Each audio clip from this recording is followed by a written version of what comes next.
Hey there, today I'll show you on how to create a pixel in Facebook Business Manager. To do this, go to facebook.com first and log into your account. And then after, click on the profile picture in the top right corner.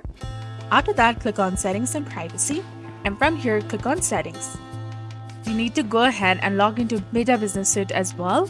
And once you're here, tap on Settings from the bottom left corner of the screen. Now from this page, scroll down and go to Data Sources, and from the drop-down menu, tap on Pixels. To create a pixel, click on Go to Data Sets or View Data Sets option. And here you can easily go ahead and tap on Add, that is also highlighted in blue color, and add a new data set, give it a name, and then click on Create. Once you've done that, you will successfully create a pixel in Facebook Business Manager. So this was all about it. If you found this guide helpful, please like, share, and subscribe. Thanks for watching. See you in the next one.